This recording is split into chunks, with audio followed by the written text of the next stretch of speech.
You ready, George? You ready?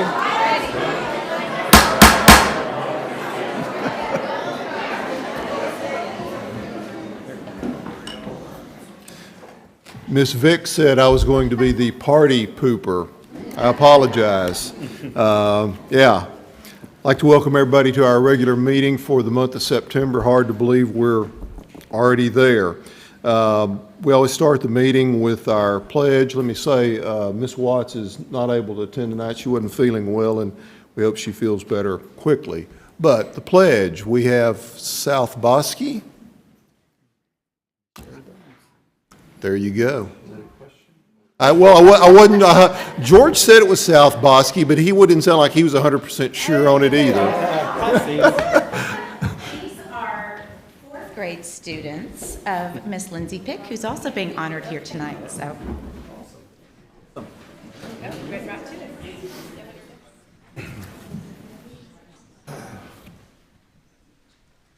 pledge allegiance to the flag of the United States of America and to the republic for which it stands, one nation, under God, indivisible, with liberty and justice for all.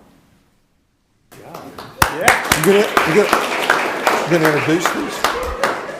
tell us your name. Yeah, you should introduce Hi, these. I'm Sherry. I'm the principal at South Bosque. Thank you for having us tonight. Oh, these are Michael Montague, Bo Villarreal, Addie Ramsdell, Kylan Morgan, and Hayden Morgan, little sisters Kylan. Sorry, I can't believe I did that. Now you guys have me nervous. And Kara Eastep. They're all employee kids.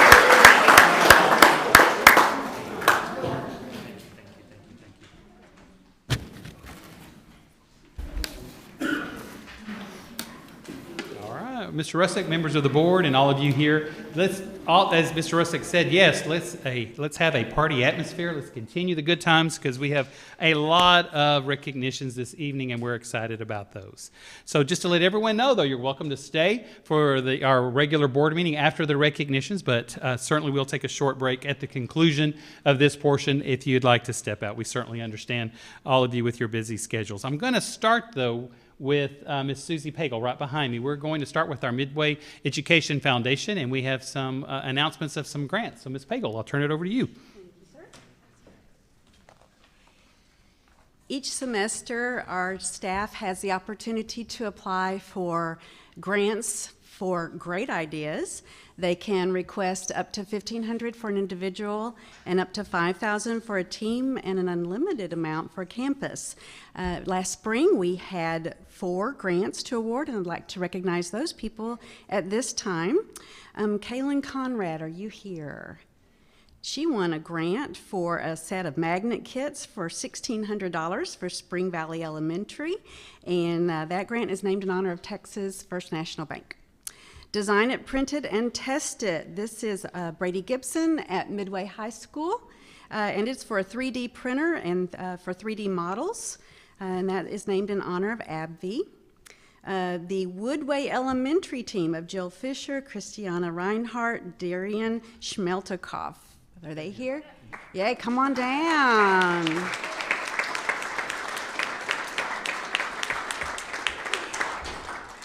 And as they're coming forward, I'd like to also introduce our Ed Foundation president, Christy Miller, and ask her to come forward, and our grants chair, Jennifer Getterman, to join them.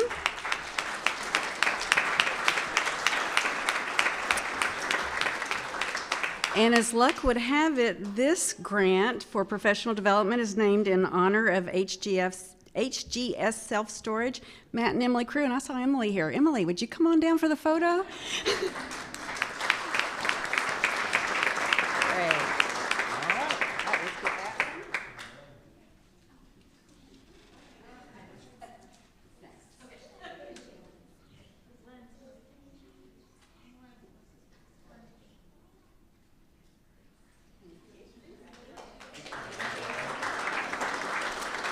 And then the other award, I'm going to ask Christy and Jennifer to stay up here because we have something big to celebrate tonight. The Ed Foundation applied for and received a grant for 5 elementary campuses to launch Project Lead the Way. And I'm very happy tonight to reintroduce Robbie Jones. You may recognize Mr. Jones. He's here tonight with Howmet Aerospace, but he is a former board member, served until 2015.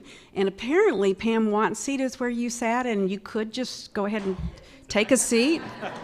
It seemed like old times. But we are so thrilled to award this check for $30,000 to the school district.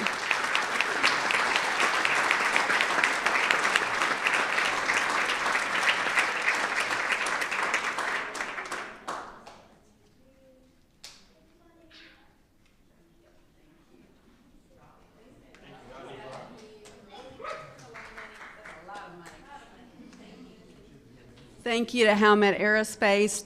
With this grant, we'll be able to launch Project Lead the Way in 5 of our elementaries. It's currently already in grades 6 through 12, so we look forward to having a pipeline of pre-K through 12 for Project Lead the Way. Thank you.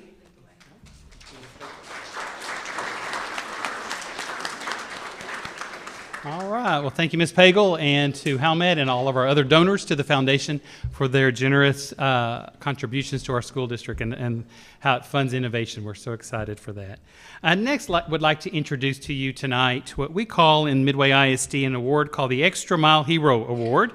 And so for our recognition tonight, we will be presenting this award. It's given to individuals who go above and beyond in their service to their school and our communities. And it's certainly no secret that our Midway staff are always willing to go the extra mile. And that's exactly what one South Bosque teacher did last Tuesday. And so tonight we are honoring 4th grade teacher Lindsay Pick. Ms. Pick.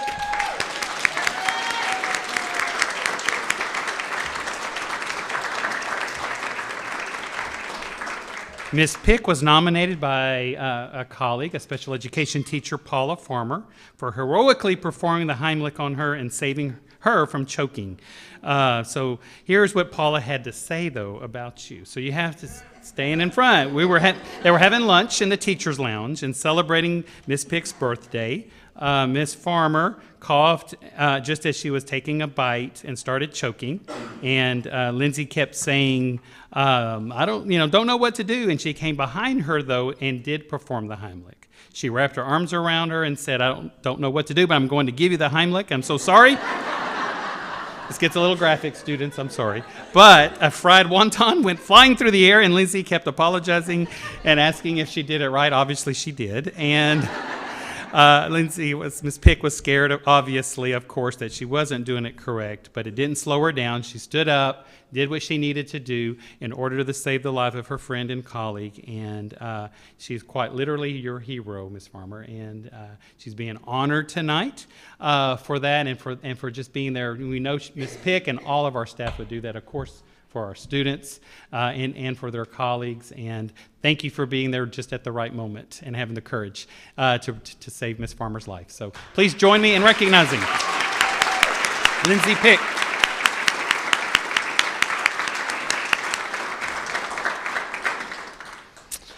All right, so we've got a lot of students here at this time because we are honoring the Midway Little League All-Star Softball team. All right.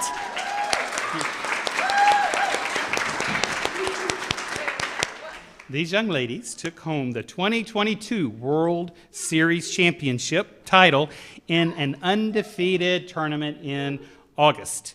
As the youngest team in the tournament, they left their mark coming from behind. If y'all were watching that or listening to it through the internet, they came from behind to secure a 5-4 win in extra innings against their championship game opponent from Maryland, who was also undefeated. The team's victory in Greenville, North Carolina is the program's first World Series championship since a win in 2004. They also won the Southwest Region Championship this year to qualify as one of 12 teams that were in this World Series tournament. So this time, also, of course, these fine, fine young ladies as softball players, but they also certainly were coached very well. And so I'm going to ask them to come forward too. Edward Ramos, if you'd come forward, and Coach Sean Becknall and Coach Eric Sorato. Y'all please come up to the front.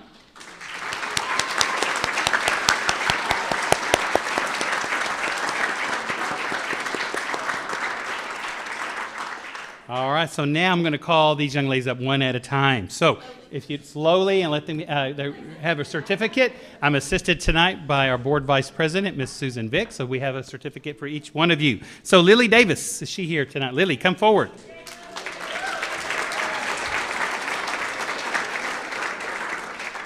Clara Becknall, where's Clara? All right.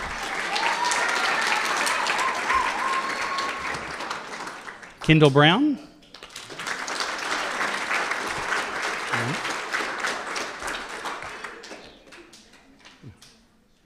All right, Zenaria Hughes.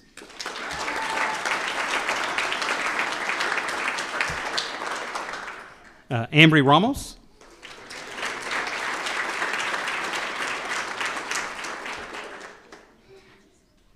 Jayada Green. How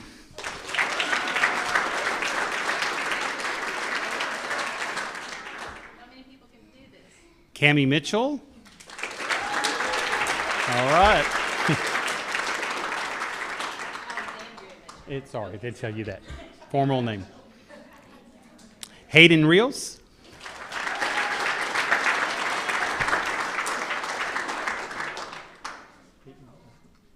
Did I say the wrong name? Nope.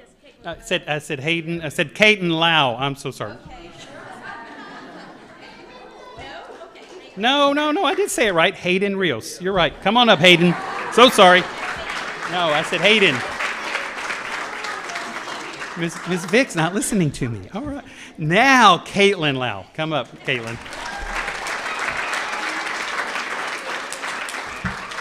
Riley Little. All right, Riley. Jaden Sorato. And unfortunately couldn't be here tonight is Raylan DeGear. So join me in congratulating this talented group of middle school players.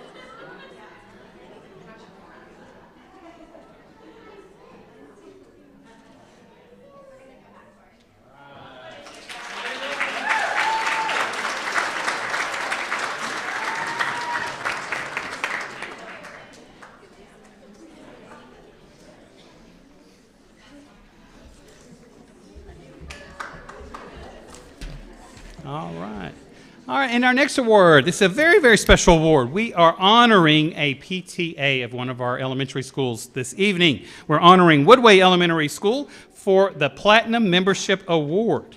They have been setting campus records in their membership, fundraising, and special events for the past several years, and this year they are celebrating the highest number of members ever. In accomplishing this feat, the Woodway PTA qualified for 8 Texas PTA awards, including the Voice for Every Child Award, which is the most prestigious membership award for local PTAs. The Voice for Every Child Award has 3 levels of recognition, with Platinum being the highest level awarded to organizations that recruit members to at least 100% of their campus level enrollment. So we would like to congratulate the Woodway PTA on having a member for every single child on their campus and achieving platinum status for the first time in school history. They are also currently ranked 4th in the state for membership on campuses serving between 500 and 700 students. And there's more. In addition to their platinum level award, the Woodway PTA also received the Golden Apple Award, which is normally given to schools who reach 100% Membership for all teaching staff. Woodway has far surpassed that threshold to a level that's not even recognized by an award, with 100% membership for the entire Woodway staff, which includes not just teachers, the entire staff. So Woodway PTA members, I see several of you here tonight. Please come and join us in front for recognition. I see Mrs. Kirkpatrick. Please come forward as well. Ms. Atnip, Assistant Principal Amy Atnip, come forward. And I don't want, Ms. Carl, are you still the president? So this is Lindsay Carl, the Woodway Elementary PTA president. Ms. Carl, congratulations to all of you.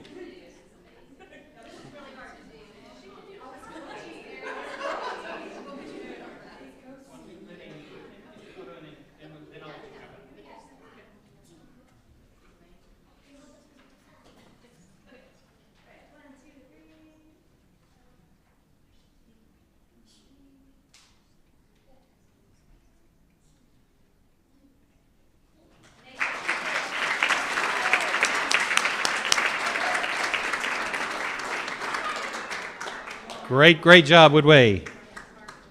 All right, and then one final award is the 2022 Texas Association of School Boards Media Honor Roll, and we'd like to recognize our recipients this evening. The program is sponsored, as I said, by TASB to give school districts the opportunity to honor our local media representatives and thank them for their balanced reporting of news about our public schools. The criteria includes media representatives' efforts to get to know the superintendent, the board president, the board members, district's mission and goals, report schools in a manner that is fair and accurate, balanced, give a high profile to good news about schools, visit our schools, and maintain a policy of no surprises, sharing information with us. And so this year we have 3 journalists that are members of the 2022 Statewide Media Honor Roll, and we're proud to recognize them this evening. I'd like to start with Bailey Bates from KCEN. Bailey.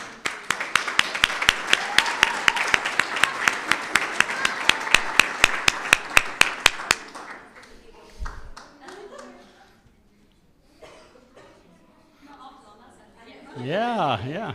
Okay, go ahead. And next, I'd like to honor from KWTX, Miss Julie Hayes. Miss Hayes.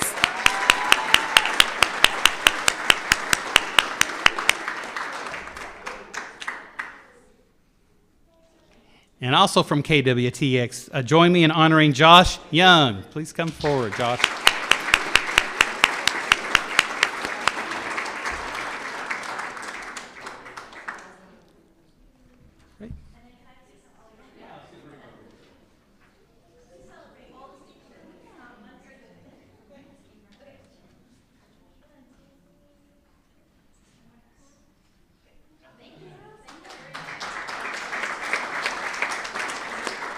So we do appreciate the hard work of these dedicated journalists and their contributions to our public schools and to public ed. So at this time, Mr. Russick and members of the board, that concludes our recognitions.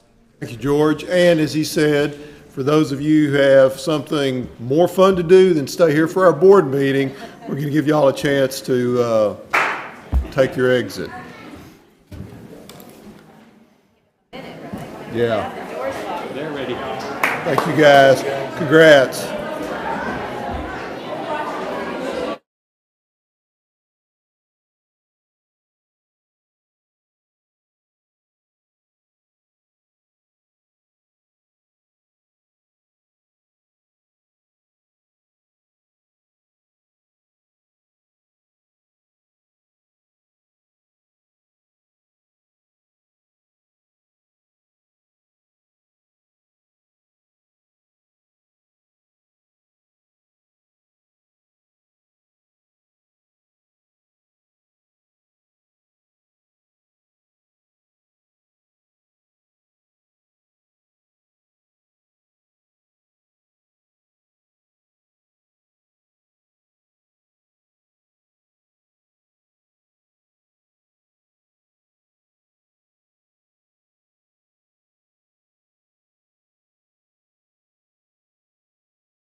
Information item. We have one. Does any board member have any question about our annual bilingual ELL program update?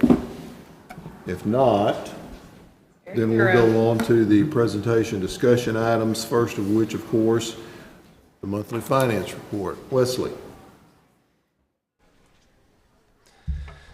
Good evening, members of the board.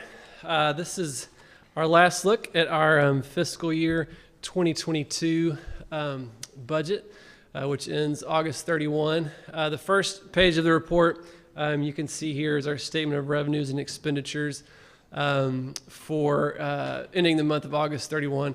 Now, keep in mind, these are not final numbers. Throughout the year, our financials are kept on a cash basis. So, when actual money is spent or taxes come in, state revenue is paid throughout the year, those are recorded as they're received. But at the year end, we make several adjusting entries to accrue for items. For instance, state revenue, you'll see there that the middle line on the revenue column, we have received 11.4 million, but budgeted close to 16. So we'll get that final payment true up in October. We'll adjust for that. When our auditors come, we'll have an adjusting entry. And also on the expense side, for instance, salary accruals. So any salaries that were earned during August will be recorded in our fiscal year 2022 book. So these numbers will change as we make adjusting entries, just so you're aware of that. Yes. Do you expect to get the additional $4 million from the state? Meet our goal For of the state 15? revenue? Mm-hmm. Yes, and we can look at that later too at our projections, because the projections show what it takes into account all the Right, accruals and okay, those but you're adjustments. expecting it, okay,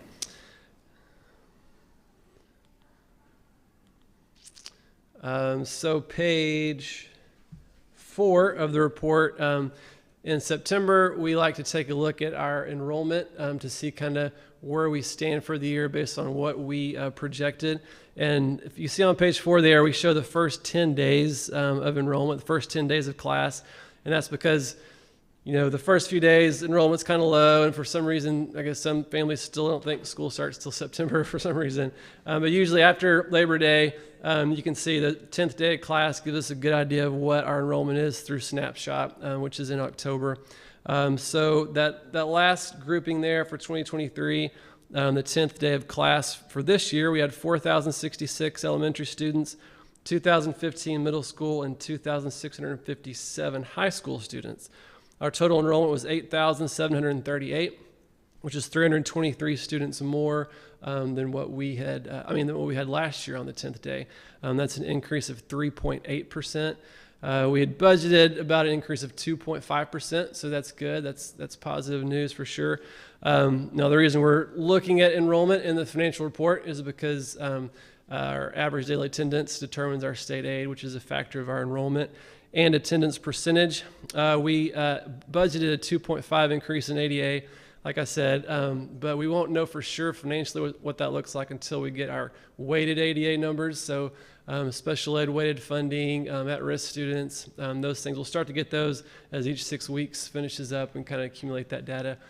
There have been years, for instance, where our ADA, regular ADA was lower than budgeted, but our weighted ADA, our WADA was higher, and so it still came out favorably. So you can kind of go either way.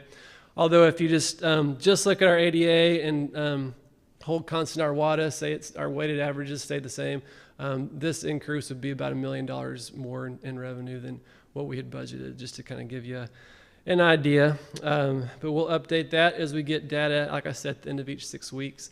The next page is another look at enrollment by grade span, just with these graphs here, just you kind of see over the last 5 years. You can see in 2021, of course, we had that dip in elementary and middle school. Kind of interesting. Our high school didn't see a dip in 2021 due to COVID, but they're all increasing. I think the 3.8%, it's actually the highest increase that we've had since I've been in here in my 8 or 9 years.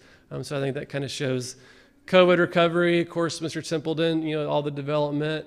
Also, we added the 3-year-old pre-K, got more students there. So I think there's some of the factors why we saw a bigger increase in enrollment this year. Last year, we increased 1.9%. In 2021, with the COVID slide, we decreased 1.5%. So it looks like we're kind of hopefully recovering from some of that COVID slide as far as enrollment goes, especially at the elementary levels. The next page, our final look at enrollment, is by campus. And so you can see Castleman Creek, for instance, it shows you enrollment by grade, and the total for that campus is 578. And then those next three columns kind of compare that to the capacity of the building. So the capacity of Castleman Creek is 640 students, so we're at 90% occupancy. Now, this doesn't take into account special programs and things like that. This is just, in general, kind of at macro level, how the building was, the capacity of the building was built for. And these do take into account the additions. So, for instance, the high school, the capacity is now 3,400. I believe it was 2,800 maybe before, 2,700 before the CTE addition. River Valley and middle school, they're both at 1,300. And then the chart below that shows the 10th day of enrollment. Usually this shows the comparison by campus to the previous year, but since we have so many changes in grade configurations, I used what we projected our enrollment to be and where it ended up being. So for instance, Castleman, we projected 649, we have 578. We were really pretty close overall. Park Hill, you can see, has a lot more students than we had projected, 162. Also, South Bosque is a little higher. Some of that could be grandfathering as well. That's why you see South Bosque's capacity is kind of higher than what you may have predicted. When were those projections? Was that from the demographic study, or was that from when we were doing zoning, or what was that from? It was kind of a combination. It was demographic study, and so our HR department, when we do our staffing allocations, we use different factors to kind of come up with a projection. Okay. And so that's what we used. Any question on enrollment? Just know that number that I saw, 20 more even, so we're 8758 last time she sent, because you did it on the 10th day of enrollment. So we continue to rise a little bit even throughout the month. So hopefully that continued growth will last a little longer.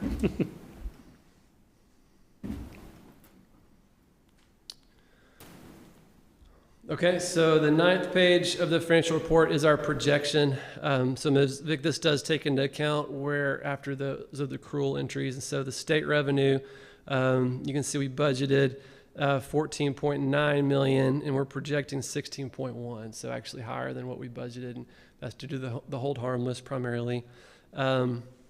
And we're projecting, so the bottom line, that right column, a deficit of 1,865,000, which is really close to the original adopted budget. Although this does include all the budget amendments, the turf, the scoreboard, all those items. And I think Mr. Witt had a question. That's why I prompted you. So okay, perfect. The difference between these two budgets. So you covered it. Thanks. So the budgeted column on the projection is based on the originally adopted budget. The budgeted column in that first report is based on the amended budget, so adjustments we've made throughout the year. Okay, and finally, starting on page 10, so pages 10 through 14 of the report, if you recall, we engaged Townsend and Associates as our construction auditor for all of our bond projects. And so you can see the first page, well, there's a cover page, but then the executive summary, it's has a page 1 at the bottom, kind of gives you just a outline of the scope of what the Townsend and Associates looked at. The objective was to ensure the project was built in accordance with contract terms. They looked at the GMP contract, payment applications, subcontracts, sub-payment applications, and job cost detail. And they concluded, so there at the bottom of page 1, they realized $16,251 in savings to the project.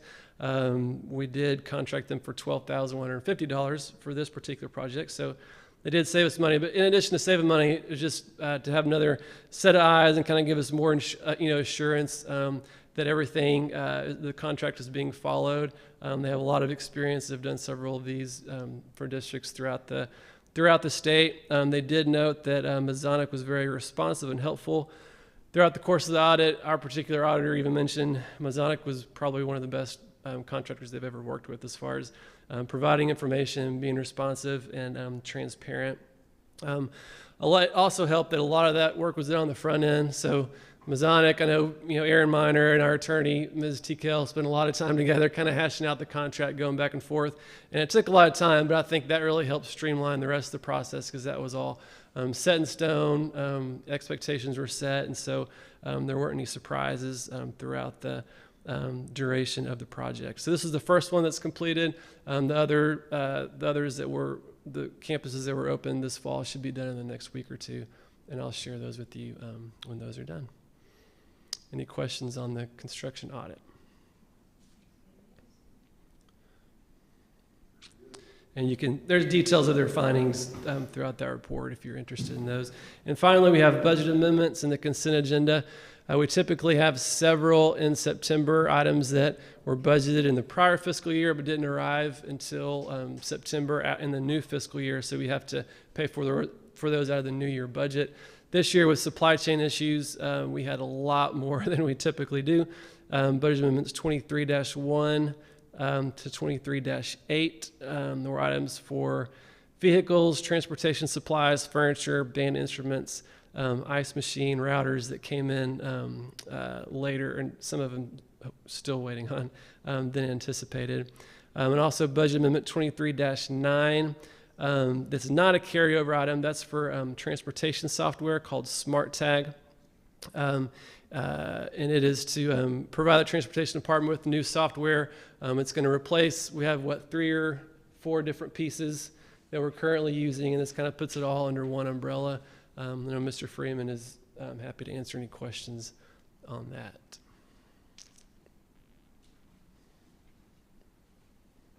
From the board? Very good. Thank you, Wesley. Appreciate that. And I take it that, as you said then, as each one of the bond projects finishes out, Townsend and Associates will be doing that same sort of workup and analysis that we saw for the ITC Horizons. Yes, that's correct. Very good. Thank you, sir. Curiosity, what was their fee? This one was $12,150 for the ITC building. Okay, And they saved us $16,000. so we netted 4.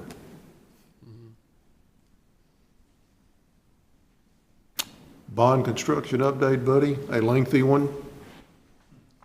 It is not a lengthy one. If you read that in your board packet, you see I really only have 3 items on there, and only one of them is an ongoing construction project, and that's the middle school. Everything's going as planned as the middle school. We're actually going to be a little ahead of schedule. We're planning on finishing phase 1 on November the 18th and moving into that part of the building during the Thanksgiving break. And so that will let us get started on phase 2 earlier than we planned. So when we come back from Thanksgiving, we'll be starting on phase 2. So that's good news on that. Everything's going as planned. At the Spring Valley project, we finished the driveway that we added back to Angel Fire behind the building, and now they're requesting a sidewalk beside that driveway. If you want to do that, the projected cost for that driveway is like $50,000. They want one on both sides. If you put one on both sides, it'll be $100,000. If you put one on one side, it'll be about $50,000. Who's requesting it? Cappy and Spring Valley staff. And that's from the school all the way back to Angel. Yes, it would go right down the side of the driveway that we put in. And that driveway is working great. They fill that driveway with 2 lines of cars, and all the ones on the right are like K1 and 2, and the ones on the left are 3, 4, and 5, and they go different ways when they get up to where that playground area is. And because of that, there hasn't been any cars stacking on Spring Valley Road, and because of that, it's going to allow TxDOT to possibly finish their project sooner than they planned. I met with them last week, and there's some things they're not going to have to do. Like they were going to have to build a temporary turning lane for us to stack cars on to get into the school. And they're not going to have to do that since we're not stacking cars in the road. And so they're going to be able to move the traffic over to one side and get the other side finished, and then they'll move traffic over to that side after they finish it. Drove on it right before school started, that passed down to Angel Fire, and there's not even curbs, right? It's just flat to the It's ground. Do they ribbon put a curb on it? curbs.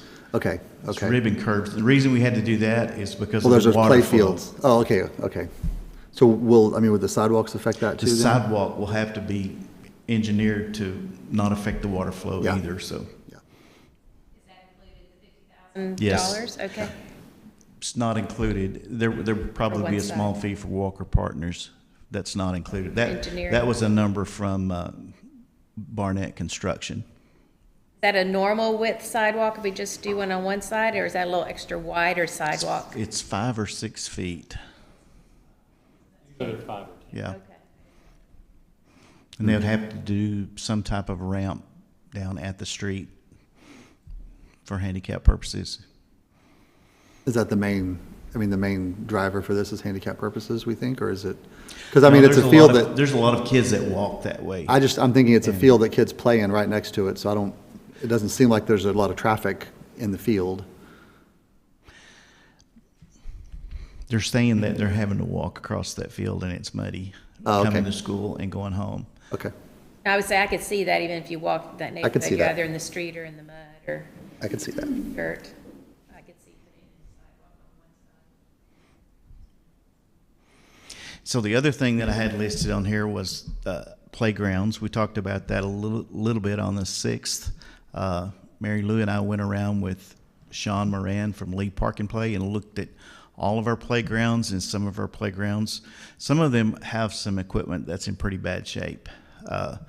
And for approximately $1.8 million, we could bring the playgrounds on the 6 campuses that didn't get anything from the bond issue up to the standards that we set with the new construction. That would give them the spinners and the rubber port in place and some new equipment where it's needed. And it would also standardize all of our equipment with Lee Park and Play, and their Little Tikes is their brand of equipment. Pogue Park up here is one of the jobs that they did. The only playground that we currently had any Little Tike stuff on was out at Spiegelville, and it's like 30 years old, and it's still in good shape.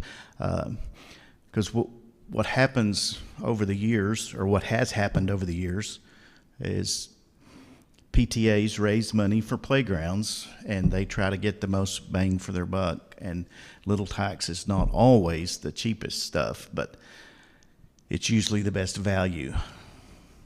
So I would be in favor of us fixing those playgrounds for what that's worth. School, is the second phase where they're going to work on the cafeteria and we're going to displace some of the meal service, or is that already happening now? That is not happening now. Phase Okay. 2 is that we plan on feeding lunch in the red gym. Okay, so that's the plan there. Okay. Yes. And is that going to be brought over from another kitchen? or- No, the kitchen will remain Okay, operational. so everything under the hood is not changing, it's So just the kitchen, the work in the kitchen, Thomas and I did that on our own this summer. Oh. We put new tile, new ceilings, and new lighting, and it just gave it a facelift. We did that this summer so that we could keep it going, and so we wouldn't have to bring food over from another campus. And we will keep a walkway in front of the stage area, because that's also our handicap To get to that other path side, right. from one side of the campus to the other. So we'll have that. Good. Any other questions? million, bringing all the playgrounds up to the standard. Has there been any discussion if, for some reason, somebody didn't want to pony up all 1.8 and at least make some improvements? Is there a sliding scale as to a lesser number that would still improve the playgrounds?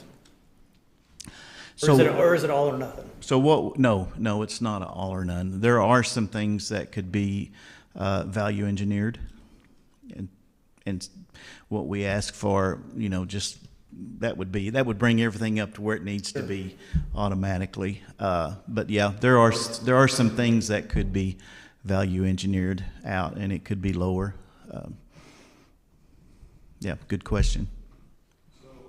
On that, Jonathan, one of the things that I think that we owe it to everybody, because there are lots of folks that are understandably interested in that particular potential expenditure upgrade to those playgrounds, but then also the other things that the folks that work so hard on identifying what potential projects we would have in the bond, and then there were the ones that were selected and the ones that weren't, as well as other things that we've talked about in terms of signage and those sorts of things.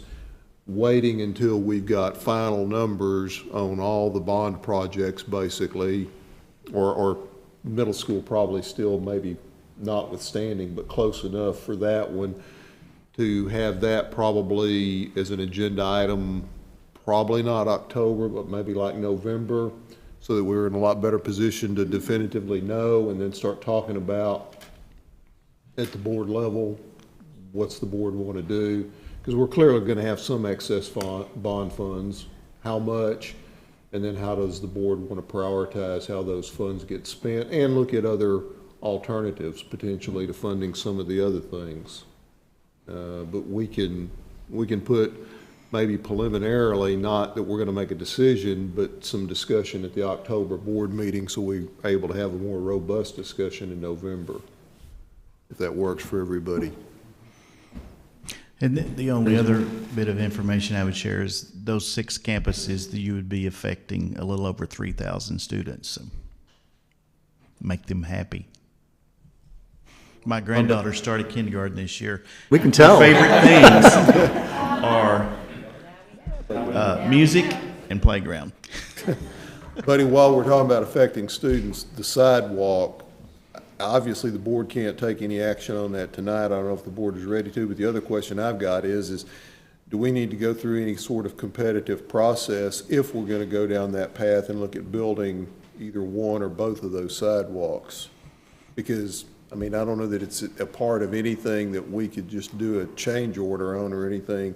To me, it looks like it's likely at a level where we probably have to do that, but I'm going to leave that up to y'all to look at. My recommendation would be just to build one on one side. I mean, because they're crossing a driveway that there's not active traffic on.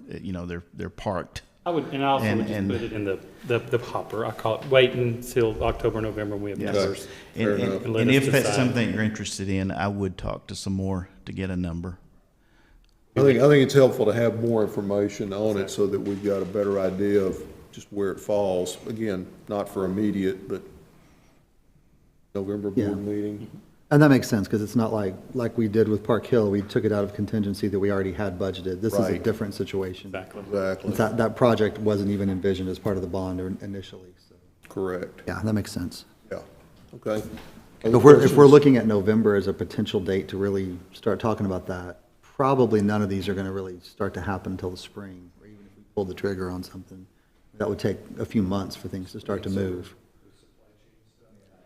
Okay. Well, and for almost anything we're going to do on there, the expenditure is going to be at a level where we're going to have to go through some sort of competitive Bid process. purchasing process, right? That's gonna And take a depending couple on what months. it is, a whole lot more than that potentially, right? I mean, we're going to have to engage architects. The playground stuff is a by board Right. project, so. I was The board talking could more do that. about at the high school locker Yeah. rooms. Oh, yes, If- yes. Right. Yeah, yeah. A lot more involved. Yes. Even adding classrooms or awnings or whatever would be more involved. Absolutely. Anything else on this one, folks? All right, thank you, buddy. Thanks. Consideration items, consent agenda. We've got minutes from our August meeting, minutes from our special called September meeting, our orchestra out-of-state trip, our multi-hazard emergency operations plan, the budget amendments that Wesley referenced, our revised MOU with Robinson ISD, course catalog for the high school, and then an MOU with Waco ISD for the advanced academies. Does any board member wish to remove any item from the consent agenda? If not, do I have a motion to approve the consent agenda? Moved. Motion by Mr. Tullis, Second. second by Mr. Alford. All in favor say aye. Aye. Any opposed? That motion carries unanimously. Personnel, at your place, we've got an addendum. As y'all recall, George had the authority to make professional hires to expedite the process through the end of August. We've got one that the authority had expired, so we've got to act on that one. So accordingly, I'll entertain a motion to approve the professional recommendation shown in the addendum. So moved. Motion by Mr. Witt, Second. second by Ms. Vick. All in favor say aye. Aye. Any opposed? That motion carries. Hey, can I ask a question on personnel? Sure. Do we feel like we're in pretty good shape now for this year?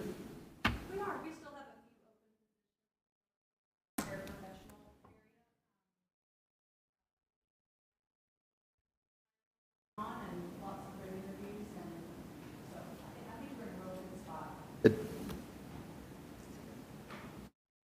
That's an easy one for you. Anything else on personnel? Thank you for all that hard work, because you hired a lot of people. We have. Yeah.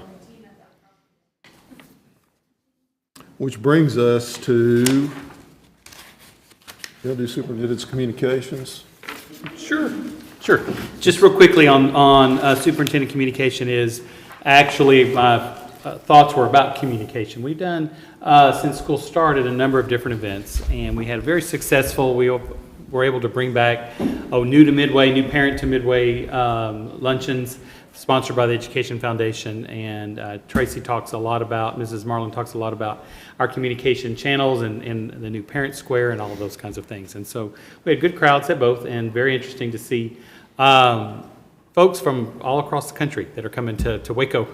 And because we always see, certainly there's some from Waco or Midway grads coming back or something like that, but many folks from out of state, and it was good to make those connections. So that has occurred. We also had kicked off this just today with our PTAs. We were able to gather all of the PTAs, the executive board members at the Jesse's building, the ITC Center, in Horizon Building, and in our training center, and it was a good opportunity to meet them, for them to get to know each other as well, each of the executive boards. Again, we celebrated Woodway tonight with their fantastic PTA, but they all have such strong momentum and willingness to work together and learn from each other. And then also, Tracy was talking to them about how they can communicate, again, through Parent Square, through our tools, to help promote PTA type of activities. And so that was really, I think, well received. And then, yeah. Do we have they recreated the district No. PTA board?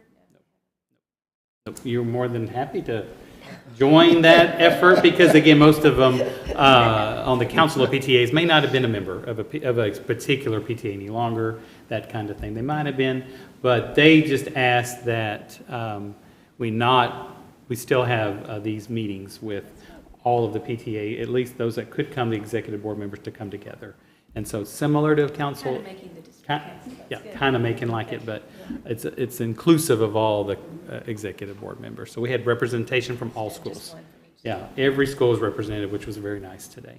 Good, well, thank you for doing that. Sure. Then we also have coming up State of the District Address with the Greater Hewitt Chamber. I can't remember when exactly, I have that on my calendar. And doing something for the Sunrise Rotary Club as well next week, things like that. So this is that kind of time of the year. We can do a lot of the State of the Districts, a lot of the communication about things, and very good, very positive, very good questions. Lots of interest in our schools, the bond programs, where we are with construction.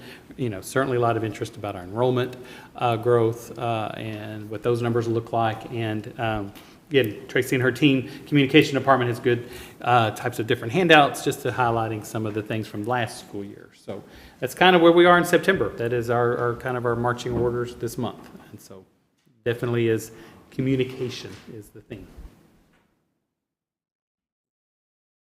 Very good. So that brings us back to our agenda item on search firm for the coming superintendent's vacancy of the superintendent's position. Y'all all got the applications, the pitch that we've, the pitch that we've gotten from various firms out there that do that sort of work. We have this down to be able to discuss it. We have it down for the board to potentially take action on. The board doesn't have to take action. Don't even have to discuss it. We just need to be able to have it to where the board can, as y'all well know, we can't talk about this with each other outside the meeting, and certainly I've not had any discussions with any board member about this, so I'm starting from blank, as I imagine all of y'all are. What do y'all want to do? Y'all want to talk about them tonight? You want to pick out folks that we want to ask to come in and interview? Keeping in mind, if we don't take action tonight, which is fine,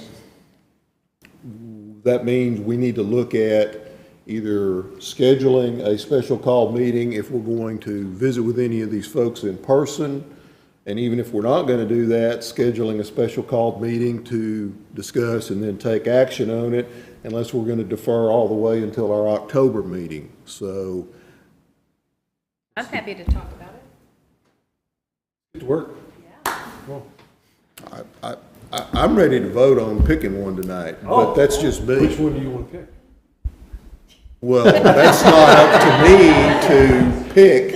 If it were, y'all might want to talk about it first, so that's why it's down here. Yeah, I'll say this. I know I looked these up in the TASB agenda, and some of them are leading sessions at TASB, and I kind of want to sit in the room and hear what they have to say and what they're like about other issues before I can give them a thumbs up or a thumbs down.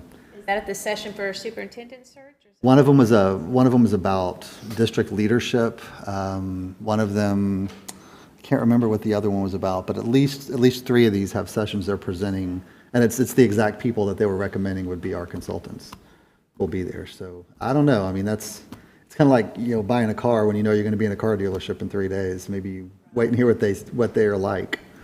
I know we can't interview them officially there, but we could at least hear what they have to say. I kind of got a vibe on some of them from Yeah, looking at their yeah, websites. that's true too. Reading their proposals or pitches, however you want to use that. But I have to say, the one that, of course, sticks out to me is Into Learning, because it has Brad Lancaster on there, and he knows our district, and he's going to be one of our consultants if we go with them. I also was leaning toward the TASB one. I thought they had a good approach. Their costs were the same. There's one that didn't charge us by the hour. I thought that was a little too unsure. I was a little worried about that too, Yeah. potentially.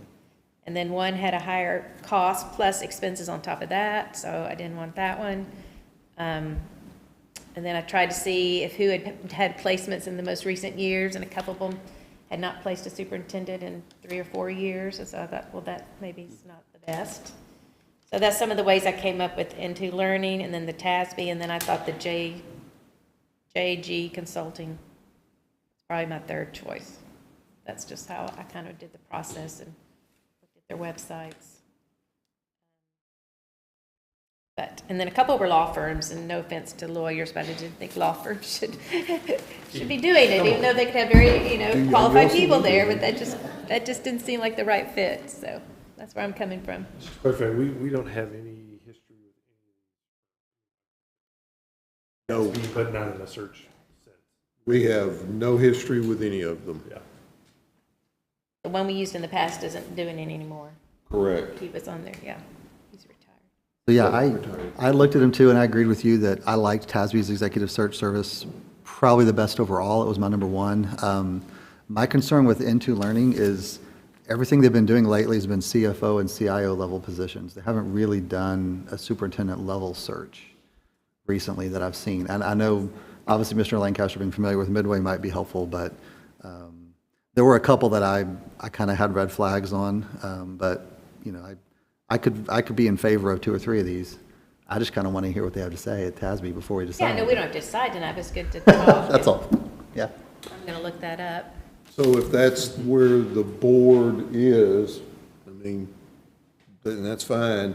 Do we want to talk about scheduling a special call meeting before the October meeting? I think we should. Yes. And y'all want to do that now, or do you want Carolyn to send out potential dates, or how do y'all want to proceed?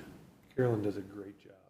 That little monkey thing, What'd you call it? what is it called, search monkey? Whatever it's called. Survey But monkey there's thing. another one too. She knew which one I meant. Google. I knew it had Google monkey in it. poll. I think it needs to be in the next 2 weeks, though. I mean, I don't think we should wait much past the end of the month. I do too. So, I mean, I we can think do it if next we're- week even. If we're going to have a special call meeting, I'd say the sooner we have it, the better. Yeah.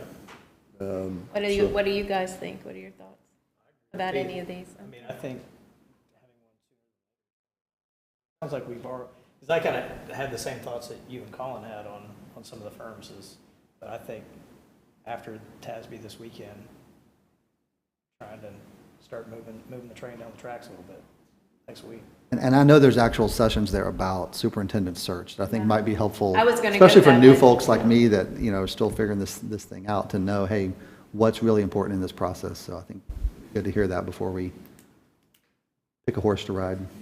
Brad, what do you think? I'm working on it.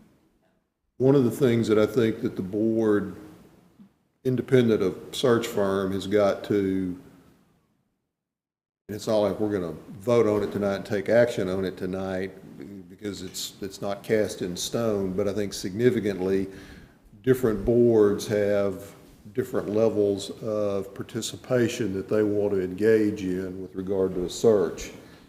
I think that's important in the context of engaging a search firm, because if what you want to do is you want the board to see all of the applications from all of the applicants and wade through them all, and then the board come up with who we're going to interview out of that, that's one mode, one model of doing it.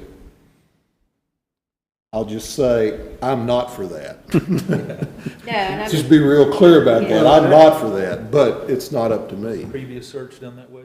No. They give us 3 to 5, right? The previous searches that I've participated in on behalf of Midway ISD, this board, the search firm, it was the same search firm both times that brought us both Dr. Lancaster and It's not, I'm still sitting here. I know, but I'm drawing a blank on his name. Out of sight, out of mind. No, I'm It just says kidding. Kazanis on the. Yeah, this guy, the same search firm landed us what I consider to be 2 of the best people we could have ever hired, right? And the model in both of those was that the search firm came, did lots of due diligence on the ground here, lots of listening, lots of stakeholder and community input, lots of input from the board, developed a real feel for what the district was like, and all of the applications went to them. The board never saw any applications until the search firm said, okay, here are and I think it was 5 the first time and 5 or 6 the second time, here's who you should interview. And we then saw the paperwork on those applicants, and we scheduled special call board meetings. And to say we interviewed the folks is sort of an understatement, because, George, we spent probably, what, 2 hours. 2 hours? It was, I think it was longer than that. At least, I said. Yeah, it was at least. Brutal. Yeah, both ends is brutal. yeah. Yes. And then, after those interviews, selected a superintendent. And those were the models then. That's what I would propose, that, you know, any search firm we engage, that they be comfortable with that as a model, if that's where the board's gonna go. Was it Bob Griggs that did it the last time? Have we Griggs been did able it to- both times. Right, have we been able to ask him if he has any recommendations? Have we Right. gotten hold of him? He wouldn't. I left messages. Wasn't sure I should keep calling Oh, leaving messages every day in a row. They have an email's name on a voicemail that says Griggs and Associates, but they don't call back. Oh, okay. And the address is his home. Okay. I thought that might be helpful. Yeah, I think Bob's Since we retired. trust him. so, I know, I yeah, get that. He's retired. Yeah, so, I would No, agree I with agree you with that you. we needed to get the search firm to applications, because I believe this is a top 20 job in the state, and we're going to get tons of applications. And I do not want to wade through hundreds of applications. I don't want to look at any more than about 6 probably, No. unless we look at those and say, yeah, this isn't it, but. I think it's kind of good for the same 1 or 2 people that look at all of them, right? Right. Instead of 7 of us looking at all of them and then trying to come to a consensus. I think that helps too, when you have a smaller set of eyes looking at all of them. If we give them good criteria, they'll come up with good folks. I agree with Pete. I tried to tell that on a lot of the information we had on each firm, but they all seem to sound like they're doing the same thing. It's kind of hard to tell if anybody was doing anything differently. Well, and there are boards that absolutely, they want to roll their sleeves up and do a deep dive into it. And more power to those folks that want to do that. That's not what I want to do. Have enough work to do without doing that. Yeah, exactly. So, you're going to email us. We'll pick a date as soon as everybody's schedule permits. And we will not have a quorum of board members talking to anybody down there at TASB. Go and listen to what people have to say. Well, I'm happy for any board member that wants to go and approach any of them individually outside the session to let them make their pitch. Or groups of 3, no more than 3, right? Certainly can do that. Colin, I'd be curious if you would send us a list of sessions you saw that they were doing. Yeah, I'll have to go back and look. I You know, have them out, because that'd be quicker than me trying to find I them. know Walsh Gallegos is just in the exhibiting hall. They probably also are presenting a couple of things, but yeah, Into Learning is, Lisa Crass is, and I think the guy from TASB Executive Search Service is presenting something too. The ones that weren't were Ray and Associates and JG Consulting. I think with the Walsh firm, I think their thing is really Karen Rue. Yeah, they're sort of additional legal services with it, but they bring her to the table as the consultant. I didn't look her name up to see, but She's a retired superintendent. yeah, I saw that. Former Yeah, TASA but- president too. Very, very strong superintendent, and I think brings a lot to the table with her prior experience. So, anything else on this one, folks? We got a plan. All right, very good. Then, being out of agenda items, sir, Yes, sir. we're adjourned. Thank you all. 8:02. Yay. Shortest one and all.